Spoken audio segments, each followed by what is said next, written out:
आज के इस वीडियो में हम जानेंगे कि मार्बल कैसे बनता है और इसे तैयार करने के लिए कौन कौन से प्रोसेस से गुजरना पड़ता है। चलिए मार्बल के कच्चे पत्थर से चमकदार फिनिश तक के इस दिलचस्प सफर को करीब से समझते हैं। जानकारी के लिए बता दें कि मार्बल जमीन के ऊपर नहीं बल्कि जमीन के बहुत नीचे पाया जाता है, इसीलिए उसे जमीन से निकालने के लिए जमीन में गहरी खुदाई करनी पड़ती है। खुदाई करने के बाद उस जगह को कई सारे लेयर्स में बदला जाता है। इसके बाद सबसे पहले यहाँ पर ड्रिलिंग प्रोसेस का काम शुरू किया जाता है।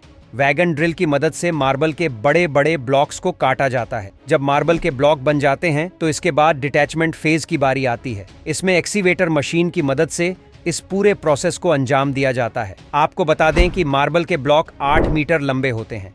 इसके साथ साथ यह करीब 6 मीटर तक चौड़े भी होते हैं और एक मार्बल ब्लॉक का वजन करीब 280 टन तक होता है, जिस वजह से इन्हें अलग करना काफी मुश्किल होता है। वैसे ज्यादातर खदानों में इन ब्लॉक्स को वर्टिकल शेप में काटा जाता है, हालांकि कुछ खदानों में इन्हें हॉरिजॉन्टल भी कट कर लिया जाता है। मार्बल को ब्लॉक में कट करने के बाद वो 2 बिल्डर्स एक ब्लॉक को सिलेक्शन सेंटर में लेकर जाते हैं। इस सेंटर में मार्बल ब्लॉक को टेम्पररी स्टोर किया जाता है, जिसके बाद उनकी लोडिंग होनी होती है, जो कि ब्लॉक भारी वेट और बड़े साइज के होते हैं।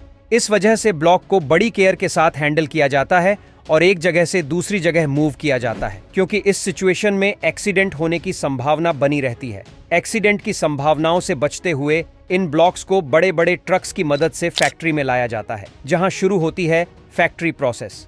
प्रोसेसिंग शुरू होने से पहले तक इन ब्लॉक को फैक्ट्री में एक खुली जगह पर रखा जाता है। कुछ दिनों के बाद इन ब्लॉक को मशीनों के ऊपर रखा जाता है। इन मशीनों में काफी बड़े बड़े ब्लेड लगे होते हैं, जो पत्थरों को कई पतली पतली लेयर्स में काटने का काम करते हैं।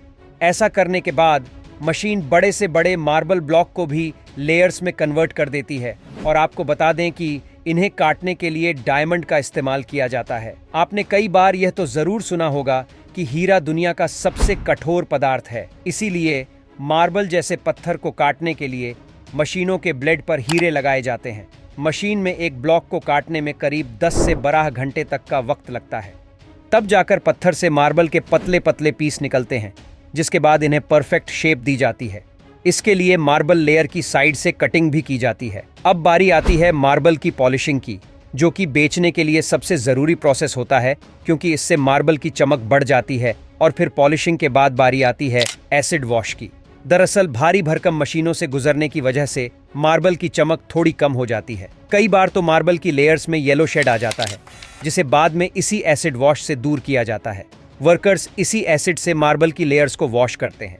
हालांकि जिस एसिड का इस प्रोसेस में यूज किया जाता है वो काफ़ी डाइल्यूट होता है, जिसके लिए उसमें पानी मिलाया जाता है, ताकि एसिड मार्बल को किसी तरह का नुकसान न पहुंचाए। बस अलग अलग पॉलिशिंग होने की वजह से इन्हें अलग अलग कलर दिया जाता है, और इन कलर्स की वजह से ही कुछ मार्बल ज्यादा महंगे और कुछ मार्बल सस्ते बिकते हैं। मार्बल में जो अलग अलग डिजाइनिंग बनी हुई होती है, वो डिजाइनिंग देने का काम अलग अलग मशीनों की मदद से दूसरी फैक्ट्रियों में किया जाता है। मार्बल बन जाने के बाद इनको मार्केट में बेचने के लिए भेज दिया जाता है।